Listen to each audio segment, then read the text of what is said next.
Assalamualaikum warahmatullahi wabarakatuh.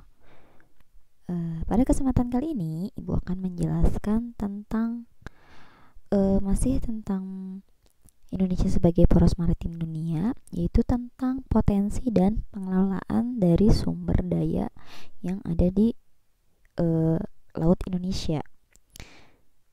Nah, potensinya itu ada apa aja sih?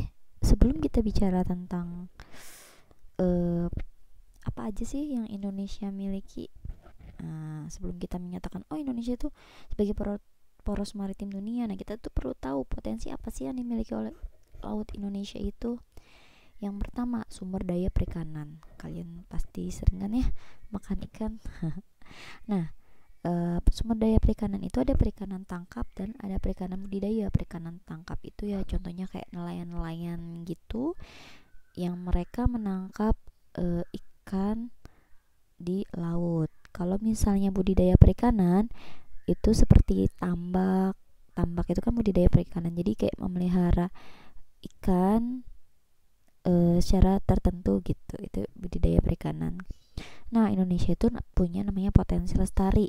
Potensi lestari itu adalah potensi penangkapan ikan yang masih memungkinkan ikan untuk melakukan regenerasi sehingga jumlah ikan yang ditangkap tidak akan mengurangi populasi ikan.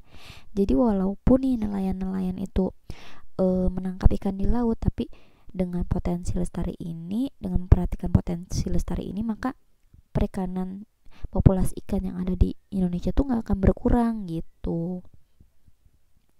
Lalu potensi lainnya itu adalah energi kelautan. Energi kelautan itu ada energi gelombang laut. Kok bisa sih gelombang laut itu memiliki potensi energi? Nah iya, jadi pergerakan gelombang laut menuju daratan dan sebaliknya itu bisa menghasilkan energi. Adanya di mana sih? Adanya tuh di sepanjang pantai selatan. Kalau kalian yang pernah main-main ke pantai selatan itu kan gelombangnya cukup tinggi ya. Nah itu tuh punya potensi untuk menghasilkan energi. Selain ada di sepanjang pantai selatan sampai Nusa Tenggara, ada juga di pantai barat Pulau Sumatera bagian selatan. Itu potensi gelombangnya tinggi.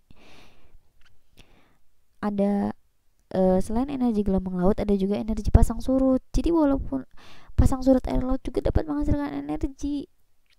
Energi yang dihasilkannya itu karena ada perbedaan pasang surut. Itu dari Bagan Siapi itu ada di Sumatera, terus ada Teluk Palu, ada Teluk Bima, ada Kalimantan Barat ya itu, terus ada Papua, ada pantai selatan Jawa juga. Itu punya potensi energi pasang surut yang dapat kita manfaatkan sebenarnya. Lalu ada energi panas laut.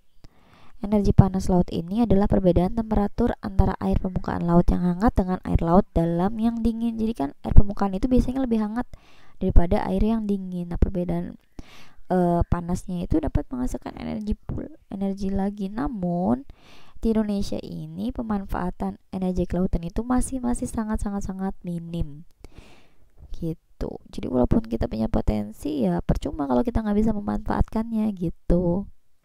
Potensinya itu bahkan yang panas bumi itu bisa mencapai 2,5 kali 10 pangkat 23 Joule. Gile, luar biasa sebenarnya Indonesia ini. Lalu ke lainnya, ada sumber daya minyak dan gas. Masih ingat kan kalau misalnya minyak bumi itu diperolehnya dari mana? Dari dasar laut. Indonesia itu sebenarnya punya 70% cadangan dan ada barang tambang juga di laut gitu. Sebenarnya bisa kita manfaatkan itu yang sekarang sedang dilakukan oleh Indonesia ini sih sebenarnya. Tapi yang harus kalian ketahui, sumber daya minyak dan gas ini sumber daya yang tidak dapat diperbaharui. Jadi butuh jutaan tahun untuk dapat menggunakan kembali si sumber daya minyak dan gas ini. Jadi sebenarnya kita nggak bisa selamanya berpegang teguh pada pemanfaatan sumber daya minyak dan gas, karena suatu waktu dia bisa habis gitu. Selanjutnya dulu wisata bahari. Kalian pasti yang pernah nih jalan-jalan ke Bali, ke mana lagi, Nusa Tenggara, itu biasanya wisata baharinya lumayan bagus. Selain ada pantainya, ada juga rekreasi kapal pesiar, ada olahraga air, taman laut, sejarah maritim, pendidikan laut, terus ada hotel dan restoran juga yang ada di sekitar laut.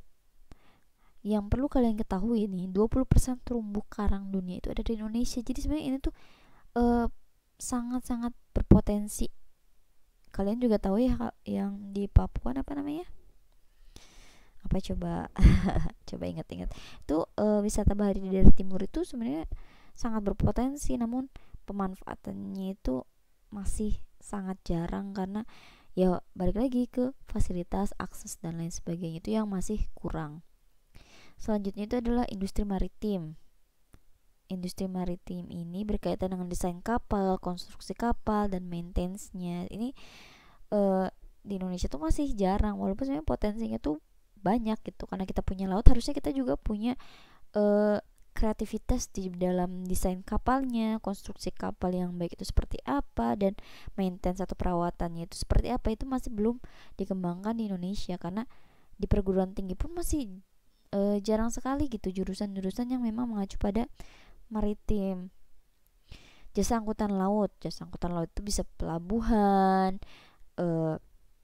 kegiatan logistik internasional itu sebenarnya masih sangat berpotensi, dan yang sedang dikelola oleh Indonesia itu yang berkaitan dengan jasa angkutan laut. Jadi kayak pelabuhan, terus hilir mudik angkutan laut, dari perdagangannya, pelayarannya, ini juga jasa angkutan laut masuknya. Lalu yang terakhir ada pengelolaan sumber daya kelautannya. Tadi kan ada potensi-potensi yang dimiliki oleh sumber daya kelautan nih. Terus pengelolaannya itu seperti apa? Di sini Ibu akan memfokuskan pada permasalahan-permasalahan yang diperoleh atau yang permasalahan-permasalahan yang dialami dalam pengelolaan sumber daya laut. Yang pertama itu permasalahan tentang overfishing dan illegal fishing. Overfishing itu seperti apa? Overfishing itu kayak kan tadi punya potensi lestari ya. Nah, potensi lestarinya itu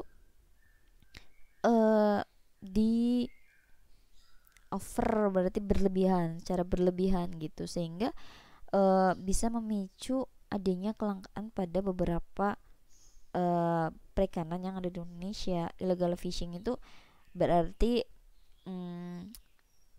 penangkapan ikan yang ilegal. Misalnya kita melakukan penangkapan ikan di negara lain, tapi kayaknya jarang ya kalau misalnya Indonesia melakukan illegal fishing. Banyaknya ya orang luar yang melakukan illegal fishing di Indonesia. Oleh karena itu sebenarnya perlu adanya peraturan yang memang tegas gitu terhadap illegal fishing.